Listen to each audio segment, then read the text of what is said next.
पहले से ही पता है, सबसे जाके पीछे बैठेंगे। नहीं ये जाते हैं बाद में, थोड़ी थोड़ी आंखें बंद कर लेते हैं ना थोड़ी देर। हाँ कैमरा तो कितना ऊंचा है। ठीक है आ जाओ। Good evening everyone. लड़कियों को कभी कोई समस्या नहीं आती, तुम लोग ही हो सबसे नालायक आती। चलो तो आज की क्लास में अपन पढ़ने वाले हैं, लास्ट क्लास में अपन ने कैमल ब्रीड्स जो शिप ब्रीड्स हैं उनके बारे में पढ़ा था। आज अपन पढ़ेंगे ऊंट की नस्लों के बारे में। ऊंट की नस्लों के अंदर विशेष रूप से जो रजिस्टर्ड ब्रीड आती है, टोटल 9 ब्रीड्स आती है। उससे पहले इसका जनरल बेसिक मैनेजमेंट अपने कोर्स में आता है। अभी जो पशु परीक्षक का एग्जाम हुआ था उसमें भी अच्छे क्वेश्चन पूछे गए थे, हालांकि वो आउट ऑफ सिलेबस थे, लेकिन फिर भी अगर किसी भी ब्रीड से रिलेटेड पूछे जाते हैं तो ऐसे एक आध क्वेश्चन पूछ लिए जाते हैं कभी कभी, तो उनसे रिलेटेड क्वेश्चन है उन्हीं के साथ जो है वो पूरे नए कंटेंट के साथ अपन इस टॉपिक को कंप्लीट करेंगे। तो सबसे पहले ऊंट की नस्लों के अंदर अपन जानते हैं कि ऊंट कितने प्रकार के होते हैं। ऊंट कितने प्रकार के होते हैं? 2 प्रकार के होते हैं। एक तो होता है एक कुबड़ वाला ऊंट और एक होता है 2 कुबड़ वाला ऊंट। ये तो होता है 2 कुबड़ वाला जिसके शरीर पर 2 अंक होते हैं, और एक होता है 1 कुबड़ वाला ऊंट। ये ऊंट की खाली प्रकृति होती है, ऊंट का जो पीठ होती है ये ऊपर से उभार लिए हुई होती है, इसी के आधार पर इसको 1 कुबड़ वाला ऊंट और 2 कुबड़ वाला ऊंट के नाम से जाना जाता है। फर्स्ट अपन ये देखते हैं कि इनका वैज्ञानिक नाम क्या होता है। तो सबसे पहले एक कुबड़ वाले ऊंट की बात करें तो इसका वैज्ञानिक नाम कैमेलस ड्रोमेडेरियस होता है। क्या होता है? कैमेलस ड्रोमेडेरियस। कैमल इसको कहते हैं, कैमेलस ड्रोमेडेरियस के नाम से इसे जाना जाता है। जबकि 2 कुबड़ वाला ऊंट होता है वो कैमेलस बैक्ट्रियंस कहलाता है। ये कैमेलस बैक्ट्रियंस के नाम से जाना जाता है। इनमें क्या अंतर होता है? तो पहला अंतर तो इनका होता है वैज्ञानिक नाम का, दूसरा इनका कुबड़ का, तीसरा इसके गुणसूत्र संख्या का। इसमें गुणसूत्र संख्या पाई जाती है 70 और इसमें पाई जाती है 74। अब दोनों के अंदर और क्या होता है? कुल दोनों का क्या होता है? कैमेलिडी। कुल क्या होता है? कैमेलिडी। सुअर का कुल, घोड़े का कुल, गाय भैंस भेड़ बकरी का कुल, ये अलग अलग प्रकार के एनिमल के कुल आते हैं। दूसरी चीज ये आती है इसके अंदर कि ये ऊंट कहाँ पाए जाते हैं। एक कुबड़ वाले ऊंट होते हैं, इन्हें अरेबियन ऊंट भी कहते हैं। इन्हें क्या कहा जाता है? अरेबियन ऊंट भी कहते हैं। और ये बैक्ट्रियन ऊंट कहलाते हैं। ये जो 2 कुबड़ वाले ऊंट हैं वो कजाकिस्तान, मंगोलिया और इसके अदर जो कंट्रीज है वहां पर पाए जाते हैं। जो अफ्रीकन कंट्रीज होती हैं, सोमालिया जो आता है वहां पर पाए जाते हैं। कजाकिस्तान और मंगोलिया में खासकर ये पाए जाते हैं। और भारत के अंदर 2 कुबड़ वाले ऊंट सिर्फ जो है वो लद्दाख में पाए जाते हैं। कहाँ? लद्दाख में पाए जाते हैं। लद्दाख जो होता है इसके अंदर नुब्रा घाटी है। कहां पर? स्पेशली नुब्रा घाटी के अंदर ये ऊंट है वो 2 कुबड़ वाले ऊंट पाए जाते हैं। जबकि 1 कुबड़ वाले ऊंट भारत में पाए जाते हैं, पाकिस्तान में, चीन में, नेपाल में, भूटान में, सभी जगह पर। इसके अलावा इराक, ईरान, अफगानिस्तान, यहाँ पर सभी जगह पर 1 कुबड़ वाले ऊंट पाए जाते हैं। ये खास विशेषता इन दोनों के बारे में होती है। पहले आप लिखेंगे इनके नाम से संबंधित, पहला लिखेंगे 1 कुबड़ वाला ऊंट। पहले 1 कुबड़ वाले की विशेषता लिखते हैं। ज्योग्राफी की क्लास हटा दी है क्या? कोर्स हो गया तो फिर क्यों लगा दे वापस? चेंज हो गया इसलिए। हाँ जिले हट गए, ये रोजाना का काम हो गया। कभी हटते हैं और कभी वापस ऐड होते हैं, बड़ी मुश्किलों से। अच्छा हुआ मैंने 50 याद नहीं की। मैं सोच रही थी एक दिन याद कर लूं, रोज रोज पता ही नहीं चलता है।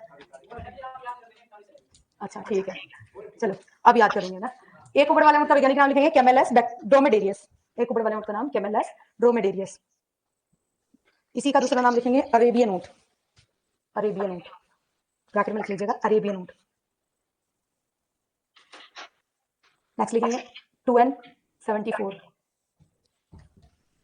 अगला पर लिखेंगे कजाकिस्तान, मंगोलिया, चीन।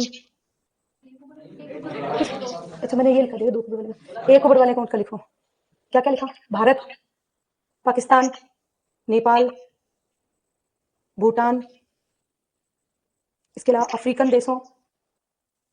अफ्रीकन देशों जैसे मोरक्को, अफ्रीकन देशों जैसे मोरक्को, अल्जीरिया, लीबिया आदि। अफ्रीकन देशों जैसे मोरक्को, अल्जीरिया, लीबिया आदि, ये इसके अंदर यहाँ पे पाए जाते हैं। दूसरा लिखेंगे 2 कुबड़ वाले ऊंट। अफ्रीकन देशों जैसे मोरक्को, अल्जीरिया, लीबिया आदि। सेकंड लिखेंगे 2 कुबड़ वाला ऊंट। 2 कुबड़ वाले ऊंट का वैज्ञानिक नाम लिखेंगे कैमेलस बैक्ट्रियंस। 2N है इसमें 70। नेक्स्ट लिखेंगे भारत में लद्दाख के ब्रैकेट में लिख लीजिएगा कहां पाए जाते हैं? नुब्रा घाटी। इसके अलावा लिखेंगे कजाकिस्तान,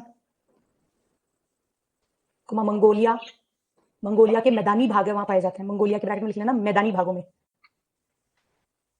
और चीन में भी पाए जाते हैं। चीन का गोबी मरुस्थल है वहां पाए जाते हैं। लिख लीजिएगा चीन में गोबी मरुस्थल, गोभी नहीं गोबी। चीन जैसे अपने यहाँ जो है वो कौन सा मरुस्थल है? थार। वैसे अफ्रीका में कैसा है? सहारा मरुस्थल। वैसे चीन में कौन सा मरुस्थल है? गोबी मरुस्थल। गोबी मरुस्थल। यहाँ पर पाए जाते हैं। ये दोनों प्रकार के ऊंट कहाँ पाए जाते हैं, क्या स्पेशल होता है इनमें, और कुल लिखेगा इसका कैमेलिडी। दोनों का कुल है कैमेलिडी, दोनों का कुल है कैमेलिडी। अब दूसरी चीज आती है कि जो कैमेलिड्स आते हैं, कैमेलिड्स के अंदर ओनली कैमल ही नहीं आते हैं। कैमेलिड्स के अंदर क्या क्या आते हैं, कैमेलिड्स का मतलब क्या है, उसमें कौन कौन से प्राणी आते हैं कैमेलिड्स फैमिली के अंदर। तो कैमेलिडी में अपन तो इतना ही जानते हैं कि ऊंट आता है, एक कुबड़ वाला, दो कुबड़ वाला, लेकिन इसके अलावा कुछ अन्य पशु पाए जाते हैं, उनके बारे में अपन लिखेंगे। उससे पहले अपन ये जानते हैं कि जो करंट ईयर, आज का लास्ट दिन है 2024, ये किस रूप में मनाया जाता है, इंटरनेशनल ईयर ऑफ कैमेलिड्स के रूप में, अंतरराष्ट्रीय ऊंट वर्ष के रूप में जिसे घोषित किया गया 2024 को। तो नेक्स्ट लिखेंगे अंतरराष्ट्रीय ऊंट वर्ष। अरे पढ़ा रही हूँ, सब चीजें पढ़ा दूंगी, एक बार पढ़ लो, वो सब चीजें इसी में आएंगे ना, इंस्टीट्यूट वगैरह सारे आ जाएंगे। इंटरनेशनल ईयर ऑफ कैमेलिड्स कह सकते हैं, अंतरराष्ट्रीय ऊंट वर्ष 2024, अंतरराष्ट्रीय ऊंट वर्ष है 2024। ठीक है, नेक्स्ट लिखेंगे इसके अंदर कौन कौन से आते हैं कैमेलिड्स के अंदर, इंग्लिश में लिख सकते हैं इंटरनेशनल ईयर ऑफ कैमेलिड्स। कैमेलिड्स के अंदर कौन कौन से आते हैं, तो लिखेंगे कैमेलिड्स, कैमेलिड्स कुल में या कैमेलिडी कुल में, कैमेलिड्स या कैमेलिडी कुल में, कैमेलिडी कुल में वैसे लिखेंगे कौन कौन आते हैं। एक कुबड़ वाला ऊंट, एक कुबड़ वाला ऊंट ऐसा दिखता है, सबका दिखा हुआ है।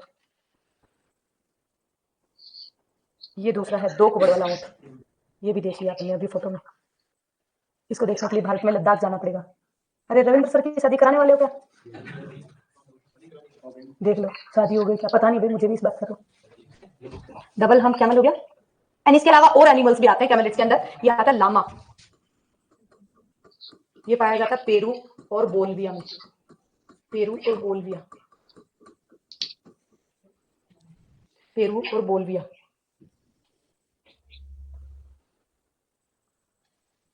ये लामा, ठीक है। नेक्स्ट आता है कौन सा प्राणी, एल्पका। एल्पका प्राणी पाया जाता है पेरू में, ये पेरू में पाया जाता है। पेरू अमरूद का है क्या प्रतिस्थान, किसका है, आलू का। ये पाया जाता है अल्पका पेरू में। इसके अलावा और कौन कौन से प्राणी आते हैं, विकोना, विकोना पाया जाता है। विकोना एनिमल भी इसी कुल में आता है, ये पाया जाता है Peru, Argentina, Bolivia and Chile. Chile एक जगह है साउथ अमेरिका में।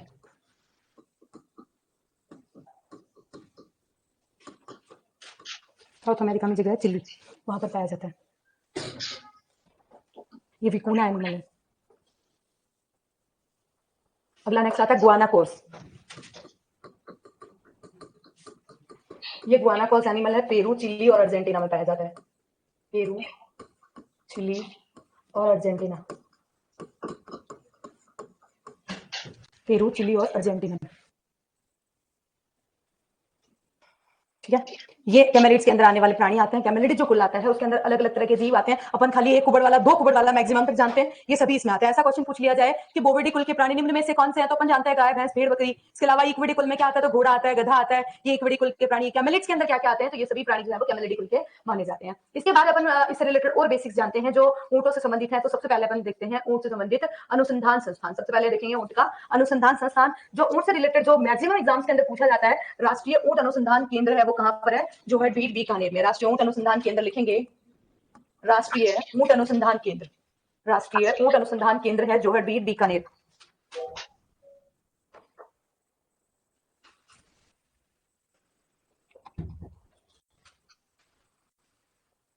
(1984) में इसका स्थापना हुई थी, 1984,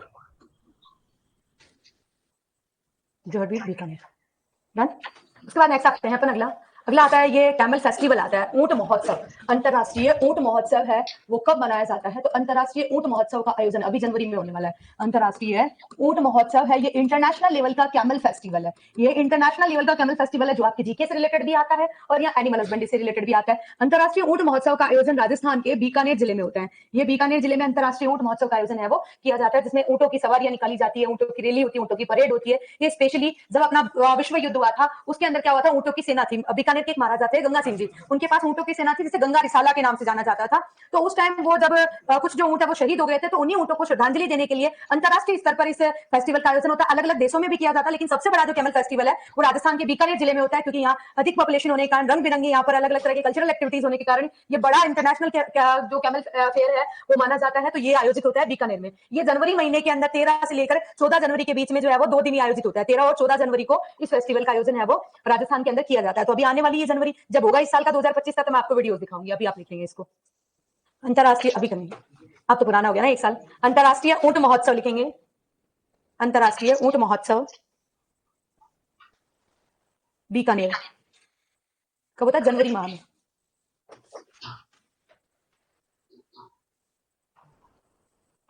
अगला नेक्स्ट देखिए, नेक्स्ट है ऊंट को अपन किस नाम से जानते हैं? तो ऊंट को अपन क्या कहते हैं? रेगिस्तान का जहाज।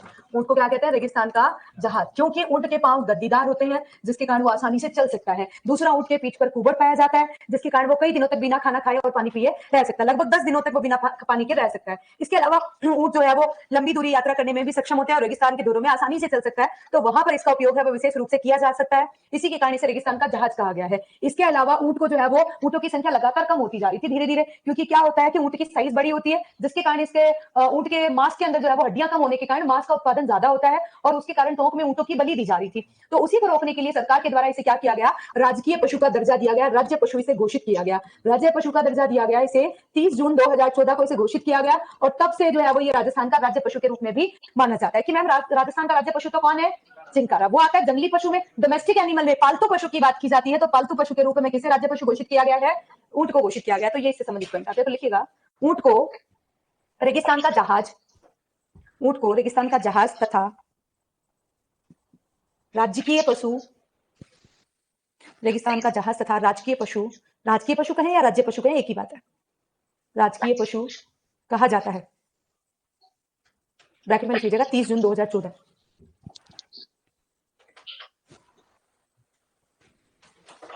अगला देखिएगा बोर्ड पे। नेक्स्ट आता है ऊंट जो दिखाई दे रहा है उसके ऊपर की तरफ ये स्ट्रक्चर है। ये स्ट्रक्चर जो है वो क्या कहलाती है? ऊंट का कुबड़ कहलाती है। तो ऊंट जो आता है वो रेगिस्तान की जलवायु के अनुकूल होता है। क्यों होता है? क्योंकि ऊंट के कुबड़ जो होता है वो उसमें वसीय उत्तक पाए जाते हैं। कुबड़ में क्या पाए जाते हैं? वसीय उत्तक पाए जाते हैं, जिसके कारण ये कई लंबे समय तक कम से कम 10 दिनों तक बिना खाना खाए और पानी पिए रह सकता है। कारण क्या होता है? ये अपने कुबड़ के अंदर जो इसके आरबीसी सेल्स होती हैं उन आरबीसी का आकार ये अपनी आरबीसी से 240% तक बढ़ा सकता है।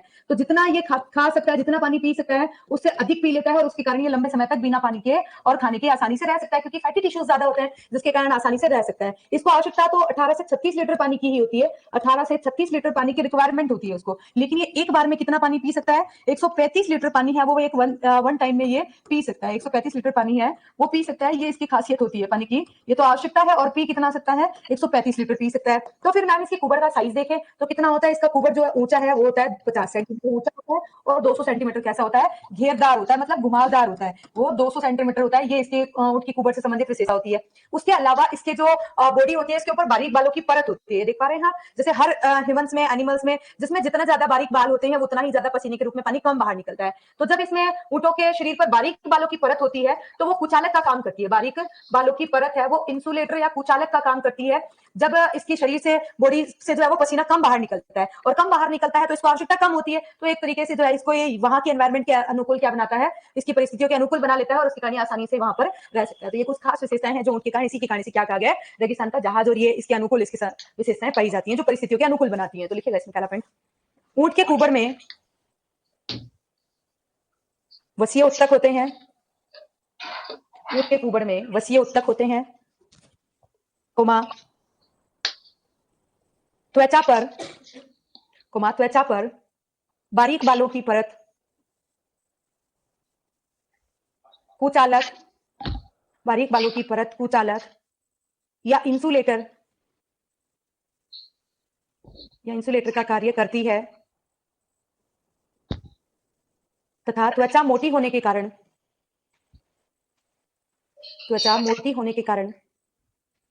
पसीने के रूप में, मोटी होने के कारण पसीने के रूप में पानी का हाश कम होता है। हाश का मतलब कमी। पानी का हाश कम होता है जिससे 10 दिनों तक बिना पानी पिए रह सकता है, जिससे 10 दिनों तक बिना पानी पिए रह सकता है। अगला पढ़ लिखेंगे, पानी की आवश्यकता 18 से 36 लीटर। नेक्स्ट में लिखेंगे, एक बार में 135 लीटर पानी पी सकता है।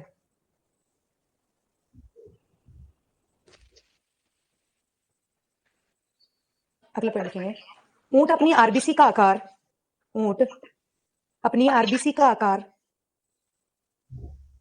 240% तक बढ़ा सकता है। नेक्स्ट में लिखेंगे, कुबड़ का आकार लगा लिखेंगे, ऊंचा 50 सेंटीमीटर और घेरदार 200 सेंटीमीटर। 50 सेंटीमीटर का ऊंचा और घेरदार है 200 सेंटीमीटर। डन। ये हो गया ऊंट के कुबड़ से संबंधित और इसके विशेषताओं से संबंधित क्वेश्चन। इसके बाद में ऊंट से रिलेटेड और चीजें आती है कई, पहले ही देख लेते हैं।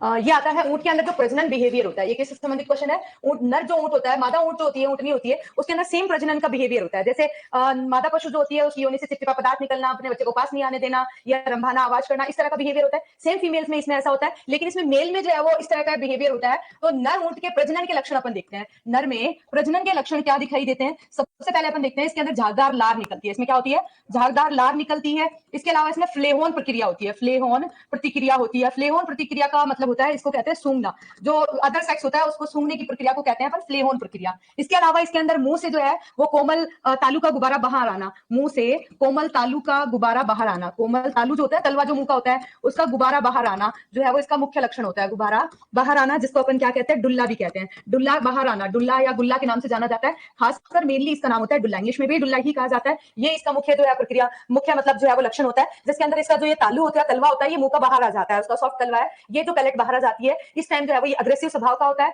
और ये जो है वो विशेष उसके प्रजनन के मुख्य लक्षण माने जाते हैं। अब बात आती है कि मैम इनमें प्रजनन की मुख्य आयु क्या होती है। तो नर ऊंट जो होता है वो 5 से 6 वर्ष की आयु में प्रजनन योग्य होता है, जबकि मादा ऊंटनी जो होती है वो 3 से 4 वर्ष की आयु में प्रजनन योग्य मानी जाती है। उनको प्रजनन के काम में लाया जा सकता है। कि मैम मैक्सिमम कितने टाइम तक होता है, तो अधिकतम प्रजनन आयु होती है इनमें 14 से 16 वर्ष होती है। अधिकतम प्रजनन आयु है वो 14 से 16 वर्ष मानी जाती है। अलग अलग प्रकार का बिहेवियर होता है। और नर ऊंट के अंदर जो ये इसके नर ऊंट में जो प्रजनन के लक्षण आते हैं या इसके हीट में आने को जो है वो क्या कहा जाता है, नर ऊंट का हीट में आना या मध में आना या पीरियोडिकल सेक्सुअल एक्साइटमेंट जिसको कहते हैं, इंग्लिश में कहते हैं पीरियोडिकल सेक्सुअल एक्साइटमेंट होता है, उसको कहा जाता है रट या मस्ट। सेक्सुअल एक्साइटमेंट जो होता है ऊंट के अंदर, उसे कहते हैं, एक्साइटमेंट को कहते हैं रट अवस्था कहते हैं, या इसको मस्ट अवस्था कहते हैं, या फिर इसको झूठ के नाम से भी जाना जाता है। ये कैमल का बिहेवियर होता है। तो लिखिएगा इसके अंदर एक एक करके सारे पॉइंट।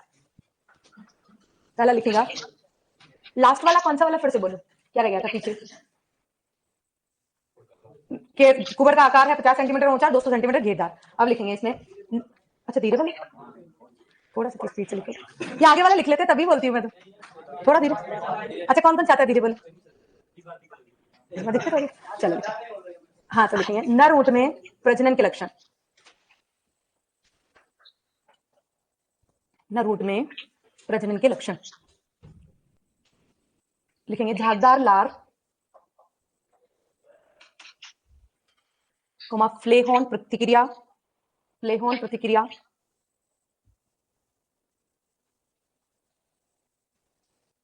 दूसरा लिखेंगे, अगला पॉइंट लिखेंगे कोमल तालु का गुब्बारा, कोमल तालु का गुब्बारा या डुल्ला, या डुल्ला, उसको एग्जैक्ट वर्ड होता है उसको डुल्ला। ये हो गया इसके नर ऊंट के प्रजनन के लक्षण। नेक्स्ट पॉइंट लिखेंगे, ऊंट के मध या गर्मी या पीरियोडिकल सेक्सुअल एक्साइटमेंट, बोर्ड पे लिखा हुआ है पीरियोडिकल सेक्सुअल एक्साइटमेंट को रट, मस्ट और झूठ कहते हैं। नेक्स्ट में लिखेंगे प्रजनन आयु, अगला पे लिखेंगे प्रजनन आयु प्रजनन आयु नर में लिखेंगे 5 से 6 वर्ष और मादा में 3 से 4 वर्ष। अधिकतम लिखेंगे अधिकतम 14 से 16 वर्ष और ऊंटनी का दुग्धकाल 14 से 16 माह होता है। दुग्धकाल लिख लेंगे 14 से 16 माह, क्योंकि सेम है तो इसलिए कंटेंट साथ में याद हो जाएगा। एक तो 14 to 16 इयर्स जो है वो मैक्सिमम एज है पशु में प्रजनन की, और क्योंकि मेल एंड फीमेल में लगभग 1-2 साल का ही अंतर है। 14 से 15 फीमेल में, 14 से 16 मेल में है, तो लगभग सेम सी है, तो लगभग अपन ने 14 से 16 वर्ष लिखी है। इसके बाद में नेक्स्ट आता है अलग अलग तरह के कैमल्स होते हैं, उनको अलग अलग पर्पज से यूज किया जाता है। पहले अपन बात करते हैं कि ऐसे ऊंट जो वजन ढोने के काम में लाते हैं, जिन्हें वजन ढोने या भार ढोने के काम में लेते हैं, उन्हें क्या कहा जाता है? लद्दू ऊंट कहते हैं। उन्हें क्या कहते हैं? लद्दू ऊंट के नाम से जाना जाता है। लद्दू ऊंट की जो कैपेसिटी होती है वो 3 से 4 क्विंटल होती है। कितनी कैपेसिटी होती है? 3 से 4 क्विंटल। दूसरे ऊंट जो आते हैं जो सवारी के काम में लेते हैं, जो बैठने के काम में लाए जाते हैं, तो बैठने के काम आने वाले ऊंट जो है वो क्या कहलाते हैं? सवारी ऊंट कहलाते हैं। बैठने के काम में आने वाले ऊंट सवारी ऊंट कहलाते हैं। तो ये सवारी ऊंट है, इन्हें सवारी ऊंट कहा जाता है। जो मैक्सिमम सवारी, जो मतलब नॉर्मल इनकी एवरेज स्पीड होती है वो 60 से 90 किलोमीटर एक सर्द रात की होती है। एक रात में ये कितना किलोमीटर चल सकता है? 60 से 90 किलोमीटर की दूरी तय कर सकते हैं। और सबसे ज्यादा जो है वो सवारी ऊंट के लिए जैसलमेरी ऊंट काम में लेते हैं, जो कि 110 से 140 किलोमीटर की दूरी एक सर्द रात में तय कर सकते हैं। और तीसरे ऊंट जो आते हैं जिन्हें प्रजनन के काम में लेते हैं, प्रजनन के काम में आने वाले ऊंट जो आते हैं जिन्हें ब्रीडिंग पर्पज से यूज किया जाता है, उन्हें माही ऊंट कहते हैं। उन्हें क्या कहते हैं? माही कैमल। ऐसा नहीं है कि मैम पर्टिकुलर कोई नस्ल है क्या, नहीं, जो भी पशु ऊंट काम में लिया जाएगा प्रजनन के, उन्हें क्या कहा जाएगा? माही ऊंट कहा जाएगा। तो लिखिएगा सबसे पहले इसमें वजन या भार ढोने वाले ऊंटों को, वजन या भार ढोने वाले ऊंटों को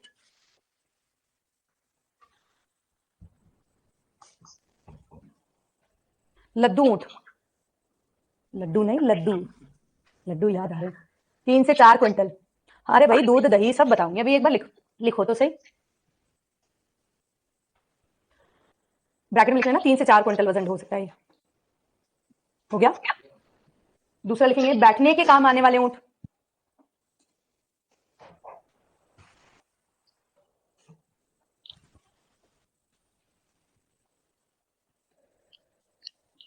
यह है सवारी ऊंट।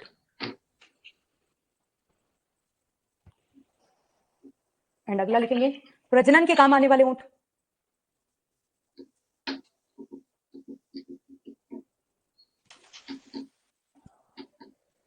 माही ऊंट। अब जो प्रजनन के काम में आएंगे उनसे दूध उत्पादन भी होगा। तो ऊंटनी का जो दूध होता है वो कैसा होता है? सफेद होता है। ऊंटनी का दूध कैसा होता है? सफेद झागदार, फोटो में आप देख पा रहे हैं। इसके अलावा गंध रहित होता है और हल्का नमकीन होता है। और कैसा होता है? गंध रहित और हल्का नमकीन होता है, मतलब थोड़ा उसमें नमक होता है, सॉल्ट उसमें पाया जाता है। ये इसके ऊंटनी के दूध की विशेषता होती है। अब दूसरा आता है, अपन ने पढ़ा कि दुग्धकाल कितने महीने का होता है? 14 से 16 महीने का होता है। अब इसके अलावा अगर अपन इसके दूध से रिलेटेड और बात करें तो इसके दूध का क्या नहीं बनाया जा सकता? दही नहीं बनाया जा सकता। ऊंटनी के दूध का दही इसलिए नहीं बनाया जा सकता क्योंकि ऊंटनी के दूध के अंदर एक तो नमक की मात्रा ज्यादा होती है और दूसरा कैसीन जो होता है वो कम मात्रा में होता है। कैसीन प्रोटीन होती है, उसकी मात्रा कम होती है। दूसरा इसके अंदर नमकीन ज्यादा होता है, इसलिए नहीं बनाया जा सकता। तीसरा इसके अंदर प्रोटीन और जो फैट होते हैं वो टाइटली अटैच रहते हैं। प्रोटीन व वसा के खंड, प्रोटीन व वसा के खंड जो है वो टाइटली बॉन्ड होता है, उनके अंदर आपस में जो है वो घनिष्ठता से चिपके होते हैं, घनिष्ठ संबंध पाया जाता है, जिसके कारण वो क्या नहीं होते हैं? जमता नहीं है। और इसी के कारण ऊंटनी के दूध का दही जो है वो थोड़ा सा बनाया नहीं जा सकता। बनाते हैं लेकिन उसकी जो बनावट होती है वो सुदृढ़ नहीं होती है, वो बिल्कुल टाइट नहीं जमता है। तो हालांकि उसका बना के उपयोग किया जाता है लेकिन बहुत ज्यादा अच्छा नहीं जमता है। जैसे गाय और भैंस का सबसे अच्छा दही किसका जमता है? भैंस के दूध का जमता है। विशेष रूप से गाय से भी अच्छा, गाय के दूध में थोड़ा पानी ऊपर दिखता है, भैंस का दूध का दही जो है बिल्कुल एकदम जो है जम जाता है। तो वो उसका कारण होता है, उसमें कैसीन प्रोटीन ज्यादा होता है। इसके अलावा और क्या इसके बारे में विशेष होता है? तो ऊंटनी का जो दूध होता है उसके अंदर विटामिन सी भी अधिक मात्रा में पाया जाता है। ऊंटनी के दूध में विटामिन सी, इसके अलावा लाइसोजाइम और इंसुलिन होता है। लाइसोजाइम और इंसुलिन की मात्रा अधिक पाई जाती है। इंसुलिन की मात्रा जो है इसमें 40 आयु पाई जाती है, 40 इंटरनेशनल यूनिट है वो इंसुलिन की मात्रा होती है, जिसके कारण इसका दूध किसके रोगियों के लिए अच्छा माना जाता है? मधुमेह रोगियों के लिए अच्छा माना जाता है। और दूसरा इसकी सेल्फ लाइफ जो है वो अधिक होती है। इसकी शेल्फ लाइफ है, इसकी संग्रहण क्षमता है वो भी क्या होती है? अधिक होती है। उसका कारण क्या होता है सेल्फ लाइफ अधिक होने का? क्योंकि इसके दूध के अंदर विशेष रूप से जो ये मतलब जो है ये तत्व पाए जाते हैं, इसके कारण ऐसा होता है। और 8 घंटे तक सामान्य तापक्रम पर इसको रखा जा सकता है। ऐसा क्वेश्चन एग्जाम में पूछा जा चुका है कि ऊंटनी का दूध जो है उसकी सेल्फ लाइफ अन्य दूध की अपेक्षा कम होती है कि ज्यादा होती है? तो इसकी सेल्फ लाइफ जो है अन्य दूध की अपेक्षा नॉर्मल टेंपरेचर पर ज्यादा होती है, क्योंकि ऑलरेडी में विटामिन सी इसमें ज्यादा होता है, तो और लंबे समय तक इसको अपन सुरक्षित रख सकते हैं। जबकि सामान्य दूध जो आता है वो 4 से 6 घंटे तक ही सुरक्षित रख सकते हैं, और गर्म करके तो उसको भले ही अपन ज्यादा रख सकते हैं, लेकिन इसका दूध जो है वो 8 घंटे तक सामान्य तापक्रम पर सुरक्षित करके रखा जा सकता है। पहले ये लिख लेते हैं, फिर कुछ और पॉइंट्स देखेंगे। लिखिएगा इसमें ऊंटनी के दूध, ऊंटनी का दूध सबका व्हाइट का होता है। गाय के दूध का कलर कैसा होता है? पीला लिए हुए होता है, तो ये फिर सबका व्हाइट वाला तो काम ही नहीं। लिखेंगे दूध जो होता है उसके अंदर क्या क्या विशेषता होती है, सफेद, डैश लगा के लिखेंगे सफेद, कुमा झागदार, गंध रहित और हल्का नमकीन, और हल्का नमकीन। और इसका दूध जो होता है वो मई जून जुलाई अगस्त महीने के अंदर सर्वाधिक माना जाता है, क्योंकि उस टाइम तापमान और आर्द्रता ज्यादा होती है। जबकि अन्य पशुओं में क्या होता है, मई जून के महीने में तापमान जो दूध होता है वो क्या होता है, अधिक तापमान के कारण घट जाता है। सिर्फ ऊंटनी का दूध जो होता है वो बढ़ता है, वो विशेषतर इस तापमान के इस परिस्थितियों के अनुकूल होने से होता है। तो एक छोटा सा पॉइंट इसके अंदर मेंशन करेंगे, मई जून जुलाई अगस्त, मई जून जुलाई अगस्त माह में, मई जून जुलाई अगस्त माह में अधिकतम तापमान व आर्द्रता, अधिकतम तापमान व आर्द्रता होती है, तो ऊंटनी में दूध उत्पादन अधिक होता है।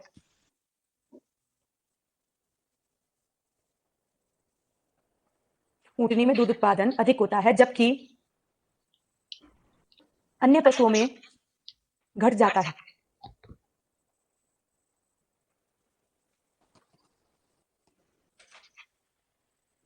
अगला पॉइंट लिखेंगे, ऊंटनी के दूध में विटामिन सी अधिक होने से इसकी सेल्फ लाइफ अन्य दूध की तुलना में अधिक होती है। सेल्फ लाइफ अन्य दूध की तुलना में अधिक होती है। वह कमरे के तापमान पर 8 घंटे तक सुरक्षित रख सकते हैं। 8 घंटे तक सुरक्षित रख सकते हैं। ठीक है, नेक्स्ट लिखेंगे, ऊंटनी के दूध में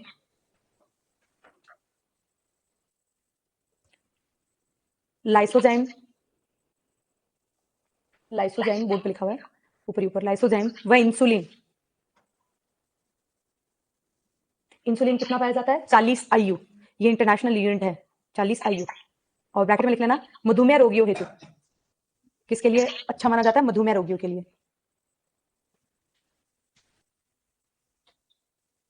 ठीक है, नेक्स्ट वन लिखेंगे, ऊंटनी के दूध का दही नहीं बनाया जा सकता, क्योंकि इसमें किण्वन में अधिक समय लगता है और दही की बनावट अच्छी नहीं होती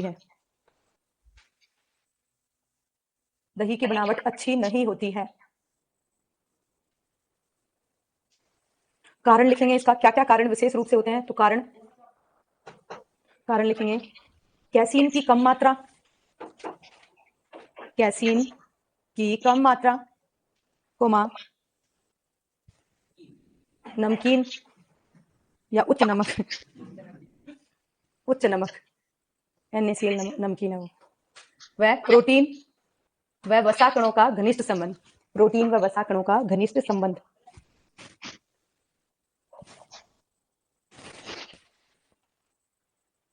ये सब कारण हैं जिसके कारण ऊंटनी के दूध का अच्छा दही नहीं बना। वसा कणों का घनिष्ठ संबंध, प्रोटीन व वसा जो के कण हैं वो टाइटली अटैच रहते हैं, जिसके कारण वो अच्छे से जम नहीं पाते हैं और उसकी बनावट अच्छी नहीं हो पाती है। इस प्रकार से जो है वो ये ऊंटनी के दूध से रिलेटेड पॉइंट्स थे। उसके बाद में नेक्स्ट अपन देखते हैं ऊंट से संबंधित कुछ और अन्य जैसे जीके से रिलेटेड भी आते हैं। ऊंट के नाक में पहनाया जाने वाला जो गहना होता है उसे क्या कहते हैं, पढ़ चुके होंगे, गिरबान कहा जाता है। क्या कहते हैं उसे, गिरबान कहते हैं। इसके अलावा ऊंट पालने वाली जो जाति होती है वो क्या कहलाती है, रायका या रेबारी कहलाती है। ऊंट पालने वाली जाति रायका या रेबारी। ऊंट का जो श्रृंगार होता है उसे क्या कहा जाता है, गोरबंद कहते हैं। आप पढ़ चुके हैं, आपको पहले से आता है, ये जीके से रिलेटेड क्वेश्चन आते हैं।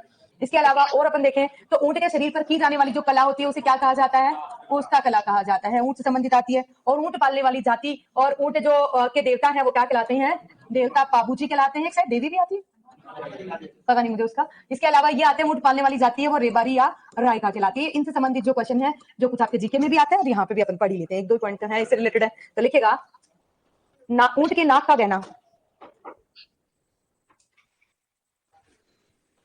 हाँ, एनिमल अटेंडेंट में आए हुए सारे क्वेश्चंस मैं कवर करते हुए चल रही हूँ। ऊंट के नाक का गहना गिरबान।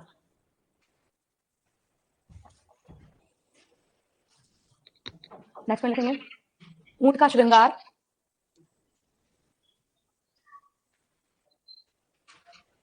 गोरवंद। नेक्स्ट लिखेंगे ऊंटों के देवता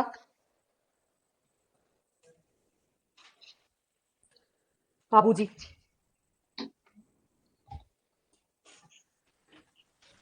ऊंट पालने वाली जाति, जातियों से संबंधित कई क्वेश्चंस जो है वो पशु परिचय में आए थे क्योंकि कोर्स में थे उनके।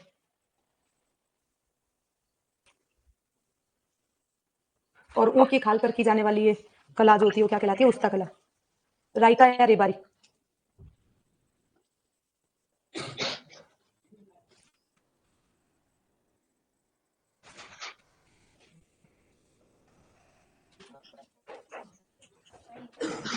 इसके बाद में अपन ऊंट से संबंधित कुछ और विशेष बातें जानते हैं, जैसे ऊंट के आहार से संबंधित कुछ पॉइंट्स आते हैं। ऊंट के आहार से संबंधित आते हैं, पहली चीज तो आती है कि ऊंट का जो आहार है उसके अंदर उसको क्या देते हैं? नमक देते हैं।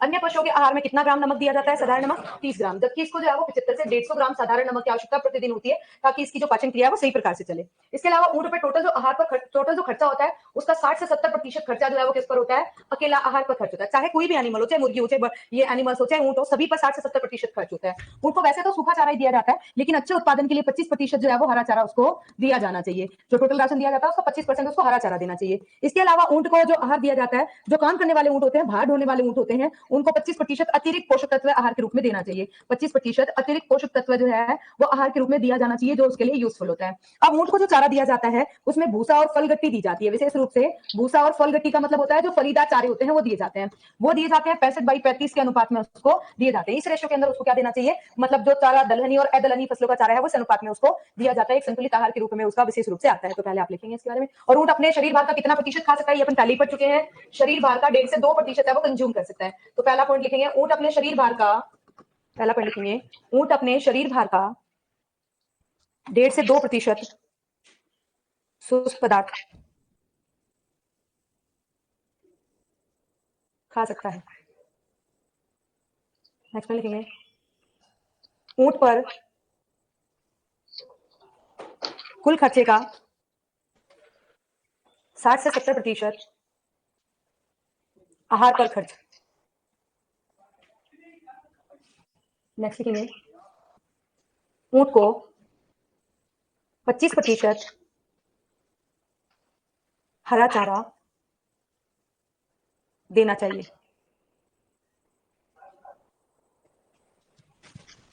अगला पॉइंट लिखेंगे भार ढोने वाले ऊंटों को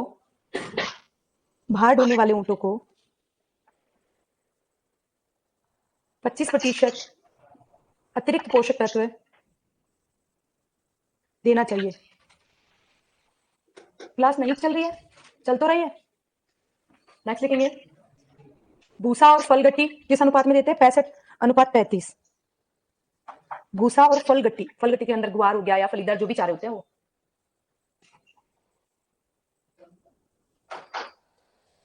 इसके अलावा प्रजनन से संबंधित दो चीजें अपन ने नहीं लिखी। एक तो अपन ने नहीं लिखा कि एक जो मादा ऊँटनी होती है वो 2 वर्ष के अंतराल से बच्चा देती है। मादा ऊँटनी है वो 2 वर्ष के अंतराल से बच्चा देती है। तो ये पॉइंट लिखेंगे मादा ऊँटनी 2 वर्ष के अंतराल से बच्चा देती है। और मध्य में आने का समय नहीं लिखा। ऊँट के मध्य में आने का समय सर्दियों में, क्योंकि ऊँट कैसा एनिमल है? सीजनल ईस्ट्रेस है। और नवंबर टू मार्च जो है वो इसमें हीट का समय है। ऊँट के मध्य में आने का समय नवंबर से मार्च, सर्दियों में।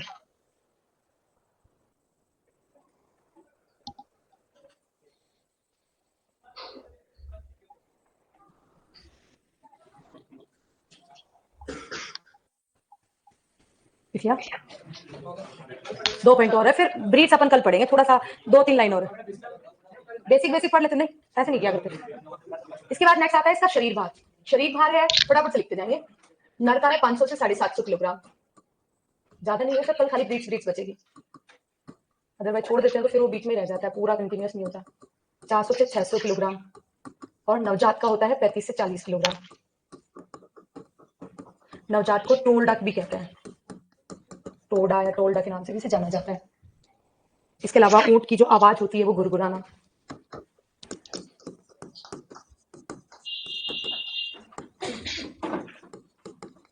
वो बदिया कृत ऊंट कहलाता है, गिडलिंग।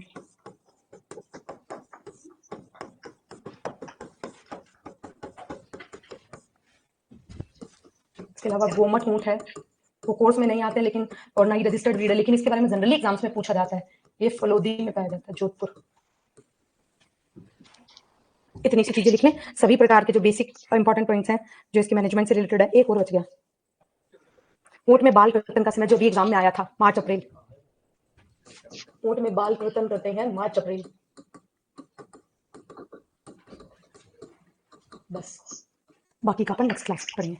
अगली क्लास में कंप्लीटली ब्रीड है, ज्यादा ब्रीड्स नहीं है, टोटल 9 ब्रीड्स हैं जिसमें 6 ब्रीड के बारे में अपन पढ़ेंगे। ठीक है, आज के लिए इतना ही। के अंदर ऐसे टोटल अगर अपन बात करते हैं पूरे भारत के अंदर रजिस्टर्ड ब्रीड कितनी आती है? 9 मान्यता प्राप्त नस्लें आती हैं। गाय की कितनी है? 53 प्लस 1। और भैंस की कितनी? 20। मुर्गी की कितनी? मुर्गी की भी 20। मुर्गी भी कितनी? 20। बकरी की कितनी? 39। भेड़ की कितनी? 45। भेड़ की कितनी? थोड़ा सा बीच में गड़बड़ करते ही बस आप लोग तो भूल गए इतनी जल्दी। बीच में कुछ दिन मैंने नहीं पूछा, इतने में सारे भूल गए। तो आज अपन जो पढ़ने वाले हैं वो टोटल जो ऊंटों की नस्लें पढ़ने वाले हैं, तो लिखेगा पहले भारत में ऊंट की पंजीकृत नस्लें। लिखेगा पहला पॉइंट, भारत में ऊंट की पंजीकृत नस्लें। अरे भारत की लिख लो तो, भारत में ऊंट की पंजीकृत नस्लें। ऊंट की पंजीकृत नस्लें 9। कितनी? 9 9। अब लिखिएगा नस्लों के 9 नस्लों के नाम व उत्पत्ति स्थान। पहले लिखिएगा बीकानेरी, राजस्थान की है। मेवाड़ी, राजस्थान की। जैसलमेरी भी राजस्थान, मेवाड़ो नहीं है, मेवाड़ी है। ये कुछ टेक्निकल एरर हो जाती है। मारवाड़ी में भी देखो मात्रा में। मेवाड़ी राजस्थान की, कच्ची गुजरात की, सांचोरी राजस्थान की, मारवाड़ी भी राजस्थान की, क्योंकि 85% अकेले ऊंट कहाँ पाए जाते हैं? अकेले राजस्थान में पाए जाते हैं। मालवी मध्य प्रदेश की, मेवाती राजस्थान व हरियाणा, एंड खराई गुजरात, एंड खराई गुजरात।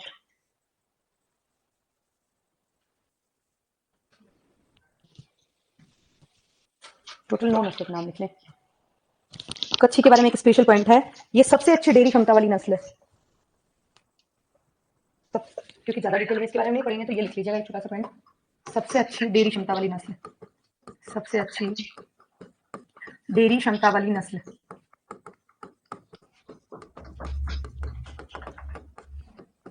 नम वातावरण, दलदली भूमि के लिए अनुकूल।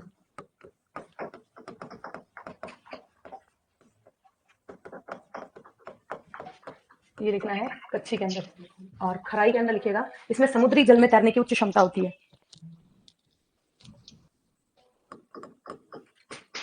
समुद्री जल में, ये क्वेश्चन अभी सीईटी के एग्जाम में आया था 2024 में। समुद्री जल में किसने आपसे पूछा था क्या? पढ़ाई नहीं होगा आपने तो फिर कहां से बताओगे? बता दिया था फिर भी। हाँ, समुद्री जल में तैरने की उत्तम क्षमता होती है, क्योंकि अपन देख सकते हैं कि जो ऑप्शन आए थे उनके अंदर से सिर्फ खराई थी जो गुजरात की थी, और गुजरात में क्या पाया जाता है? ओनली समुद्र गुजरात में ही पाया जाता है, ना तो एमपी में, ना हरियाणा में, ना राजस्थान में। तो समुद्र सिर्फ गुजरात में है, तो इससे अपन आइडिया लगा सकते हैं कि ये इसमें ये तैरने की उत्तम क्षमता होती है। उसमें ऑप्शन के अकॉर्डिंग कर सकते थे अगर किसी को नहीं भी पता होता तो। पीटी में ऑप्शन आया था आपके खराई, मेवाड़ी, मालवी और जालोरी। मतलब मालवी एमपी की है, मेवाड़ी जालोरी है राजस्थान की, और ये एक ऑप्शन आया था गुजरात का, तो इसलिए ये मोस्ट अप्रोप्रिएट आंसर। देखिए बाकी के बारे में अपन डिटेल में डिस्कस करते हैं। 17 अपन विशेष रूप से जो है वो क्या आते हैं? बीकानेरी, जैसलमेरी और मेवाड़ी ऊंट आते हैं। इन तीनों को कंपैरिजन करके पढ़ते हैं क्योंकि मेनली इन्हीं की विशेषताएं पूछी जाती हैं। बाकी जैसे गोमट ऊंट अपन ने पढ़ा कहाँ का है? फलोदी, जोधपुर में पाया जाता है। तो वैसे ही जो है उसके बारे में स्पेशल क्वेश्चन पूछ लिया जाता है कि कहाँ का ऊंट है, जबकि वो रजिस्टर्ड ब्रीड के अंदर नाम नहीं आता है, लेकिन लोकली उसका नाम आता है। ऐसे शेखावटी ऊंट होते हैं, तो ऐसे इनके नाम नहीं आते, लेकिन कुछ कुछ जो है वो कुछ विशेषताओं के कारण किसी के बारे में कोई क्वेश्चन पूछ लेते हैं। इनकी क्या खास विशेषताएं जिनके लिए इनको जाना जाता है, एक एक करके पढ़ते हैं। सबसे पहली नस्ल लिखेगा बीकानेरी। बीकानेरी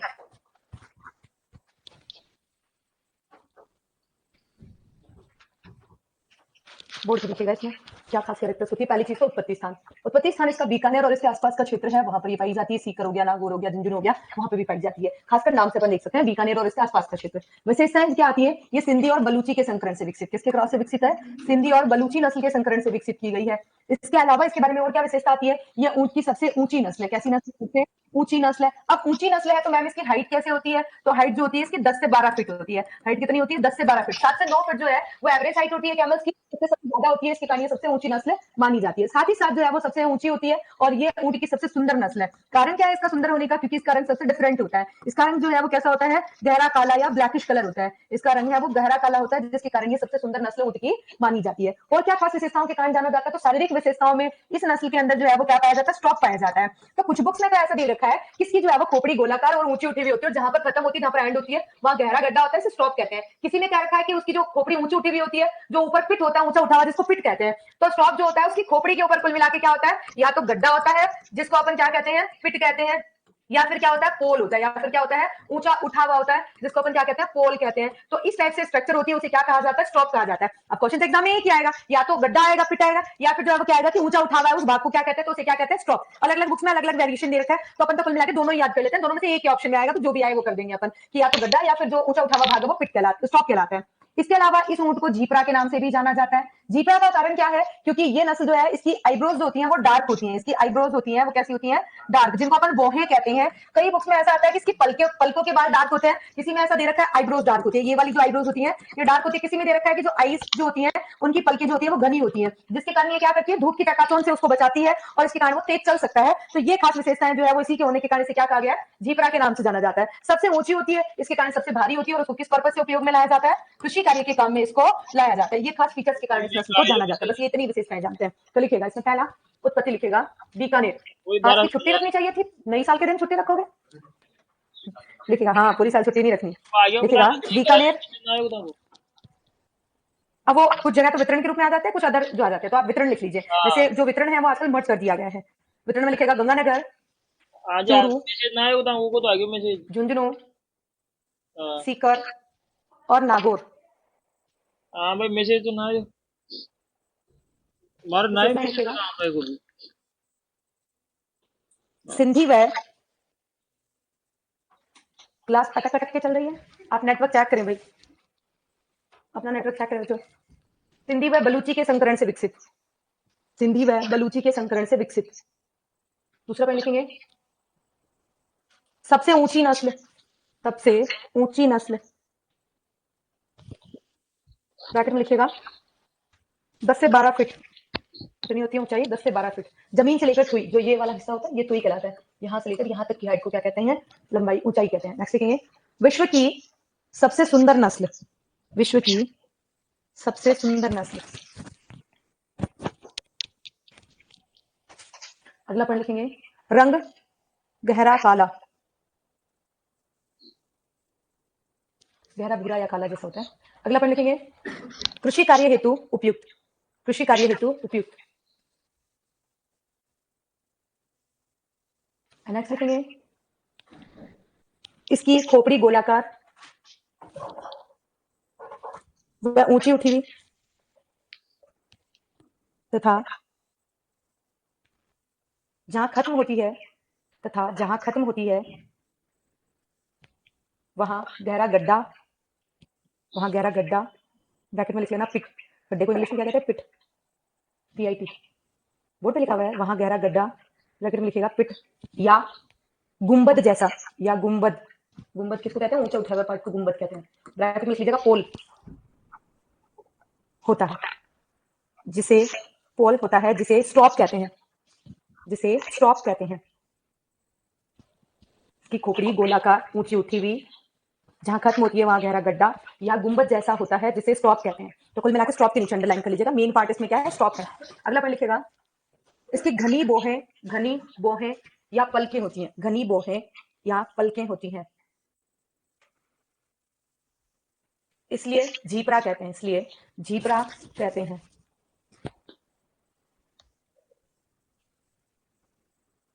बस यही विशेष फीचर्स है जिसके कारण इस नस्ल को जाना जाता है। तो इसमें मेनली झीपरा और स्टॉप, और इसके अलावा सुंदर नस्ल, ऊंची नस्ल, रंग गहरा काला या थोड़ा सा डार्क ब्राउन जो है वो कलर होता है। अगली नस्ल लिखेंगे जैसलमेरी।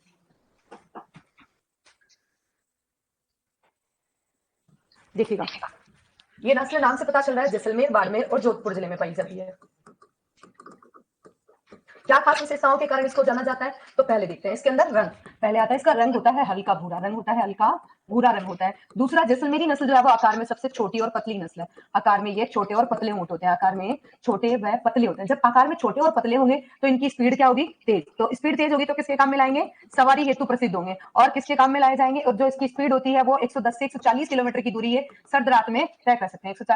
110 से 140 किलोमीटर की दूरी है एक सर्द रात में तय कर सकते हैं। और साथ ही साथ जो है ये सवारी के लिए वहां पर किस पर्पज से यूज आते हैं? वहां सेना और पुलिस कार्य हैं, तो आर्मी और जो है वो पुलिस के लिए, सेना व पुलिस कार्यों के लिए उपयोगी ऊंट होते हैं, क्योंकि वहां पर फोर्स के लिए उपयोग में आते हैं। वहां पर जो फोर्स है, आर्मी और पुलिस फोर्स है, उसके लिए ये काम में आते हैं। इसके अलावा ये जो है वो कहाँ पाई जाती है? जैसलमेर में गांव है नाचना नाम से, वहां पाई जाती है, जिसके कारण से नाचना कैमल के नाम से भी जाना जाता है। ये खास विशेषताएं इसके बारे में आती है, तो लिखिएगा इसमें। जैसलमेरी, जैसलमेर, जोधपुर और बाड़मेर। जैसलमेर, जोधपुर और बाड़मेर। पहली कैरेक्टर विशेषता में पहली विशेषता लिखेंगे रंग हल्का भूरा। पहली विशेषता लिखेंगे रंग हल्का भूरा। अगला लिखेंगे आकार में छोटे व पतले। आकार में छोटे व पतले। नेक्स्ट लिखेंगे सवारी हेतु उपयुक्त।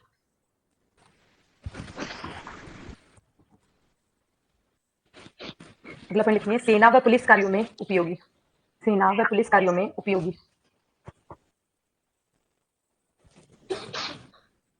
नेक्स्ट पॉइंट लिखेंगे सबसे तेज चलने वाली नस्ल।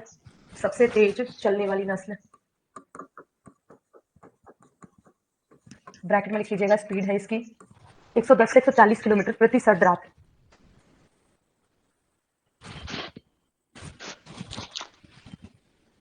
प्रति सर्द रात, क्योंकि एक ठंडी रात में ये चलते हैं। दिन गर्म होते हैं, रात जो है वो ठंडी होती है, क्योंकि जितनी ज्यादा तेज गर्म होती है रेतीली मिट्टी, उतनी जल्दी ठंडी भी होती है। तो रात ठंडी होती है वहां, तो इसके लिए ये एक ठंडी रात में दूरी तय करते हैं 110 से 140 किलोमीटर की।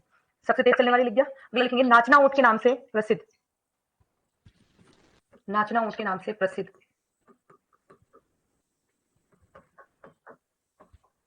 अगला पॉइंट लिखेंगे गर्दन पतली व लंबी। गर्दन पतली व लंबी। काम आ गया इसका, सवारी के लिए उपयुक्त हो गई। और जो है वो कितनी स्पीड सवारी के लिए उपयुक्त है और कहां पर उपयोग की जाती है लिखिया। सेना व पुलिस कार्य होती है, रंग उसका हो गया और शरीर का साइज इसका हो गया। ये जैसलमेरी की विशेषता है। अगली नस्ल लिखेंगे मेवाड़ी। मेवाड़ क्षेत्र जो है वो क्या है? उदयपुर, चित्तौड़ और राजसमंद जिले में पाई जाती है, विशेषकर उदयपुर, चित्तौड़ और राजसमंद इन जिलों में खासकर ये नस्ल पाई जाती है। क्या खास विशेषताएं होती हैं तो देखिएगा। पहले ये नस्ल जो होती है इसका रंग भी कैसा होता है? हल्का भूरा होता है। रंग कैसा होता है?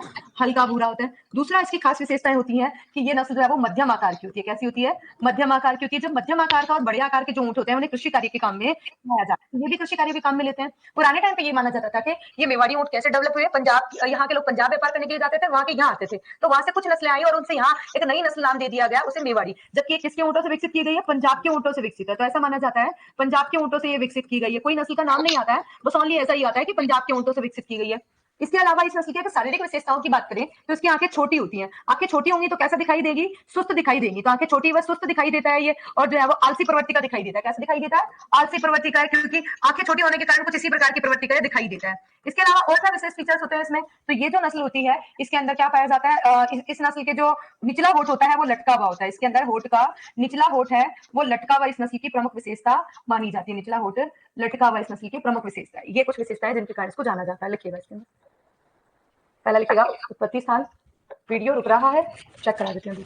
उदयपुर, चित्तौड़ और राजसमंद। अच्छा तो जी वीडियो में कुछ प्रॉब्लम आ रही है क्या? बच्चे कुछ कमेंट कर रहे हैं, चेक कर लो एक बार। हैप्पी न्यू ईयर भाई, लेट आए हो तुम सब। सही चल रहा है इसका मतलब जिनके नेटवर्क इशू आ रहा है उन्हीं के चल रहा है, यहाँ से प्रॉपर चल रहा है अभी। उत्पत्ति हो गया। विशेषता में पहला पॉइंट लिखेगा पंजाब के ऊंटों से विकसित। पंजाब के ऊंटों से विकसित नस्ल। नेक्स्ट पॉइंट लिखेंगे रंग हल्का भूरा। नेक्स्ट पॉइंट लिखेंगे आकार मध्यम।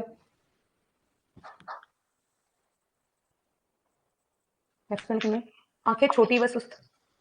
आंखें छोटी व सुस्त। नेक्स्ट पॉइंट लिखेंगे निचला होठ लटका हुआ। निचला होठ लटका हुआ।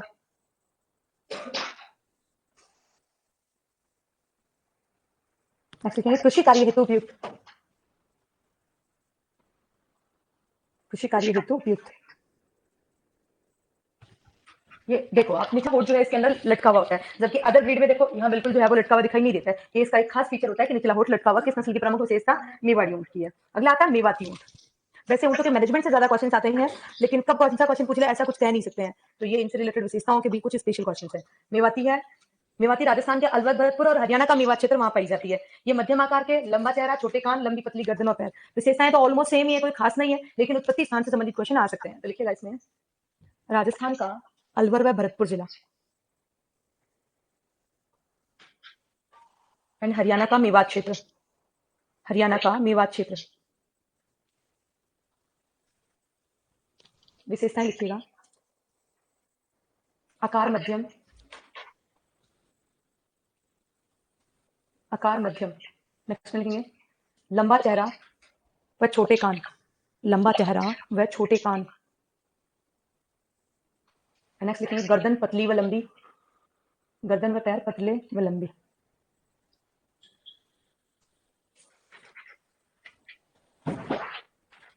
कोई ज्यादा नया फीचर नहीं है, लेकिन ये कुछ खास कैरेक्टर हैं जो दे रखे हैं अकॉर्डिंग टू NBAGR, तो इसलिए अपने को पता होनी चाहिए। नेक्स्ट आती है मारवाड़ी, अगली नस्ल है मारवाड़ी। मारवाड़ी में देखिए मारवाड़ क्षेत्र के अंदर जोधपुर, नागौर, पाली जिले इसके आसपास के क्षेत्र में पाई जाती है और कोई विशेष नहीं होता, बस हाँ ये इसकी सबसे इंपॉर्टेंट कैरेक्टर है, इसकी गर्दन मोटी होती है। फोटो में भी देख पा रहे हैं आप, डिफरेंट इसकी नेक है, देखो ये यहाँ से ये गर्दन मोटी होती है इसमें। देखिएगा पहला उत्पत्ति लिखेगा जोधपुर, नागौर और पाली। पहली विशेष है आकार मध्यम व पतला शरीर, आकार मध्यम व पतला शरीर।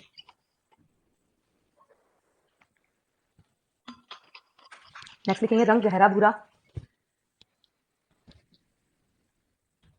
नेक्स्ट में लिखेंगे मोटी गर्दन, ये इंपॉर्टेंट पॉइंट है, मोटी गर्दन मारवाड़ी नस्ल में होती है और गर्दन पतली बाकी सब में होती है, खासकर जैसलमेरी में होती है। कान व थूथन छोटे, कान देखो बिल्कुल शॉर्ट कान है इसके, कान व थूथन छोटे। थूथन नाक के आगे के पार्ट को कहते हैं जहां से श्वसन गति का मापन किया जाता है। नेक्स्ट ब्रीड आती है जालोरी।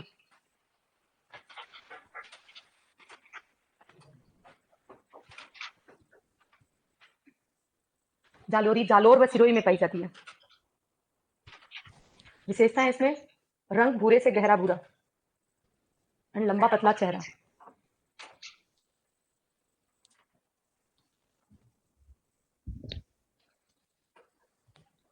लंबा और पतला चेहरा। ये कुछ इंपॉर्टेंट ब्रीड्स थी जिनके बारे में अपने डिटेल में लिखा। एक आध जो नस्ल थी उनकी एक एक की विशेषता थी जो अपने पहले ही लिख ली थी, साथ में उन नस्लों के जिसमें कच्छी जो है वो कच्छी में अच्छी डेयरी क्षमता पाई जाती है, जबकि खराई जो है वो समुद्री जल में तैरने की उत्तम क्षमता रखती है। कच्छी होती है इस तरह की दिखाई देती है, अच्छी डेयरी क्षमता वाली नस्ल है और ये समुद्री जल में तैरने की उत्तम क्षमता रखती है। खराई नस्ल है, ऐसी दिखाई देती है, गुजरात में पाई जाती है। ये ऑल ओवर ब्रीड्स है। मालवी है जो मालवा क्षेत्र है मध्य प्रदेश का, वहां पाई जाती है। ये टोटल ब्रीड्स हैं वो कंप्लीट होती हैं किसकी, कैमल की। अगली नेक्स्ट ब्रीड आती है वो आती है पोल्ट्री की ब्रीड्स। नेक्स्ट लिखेंगे मुर्गियों की नस्लें। अगला टॉपिक आता है अपना, पहले वाला वापस करो, कौन सा वाला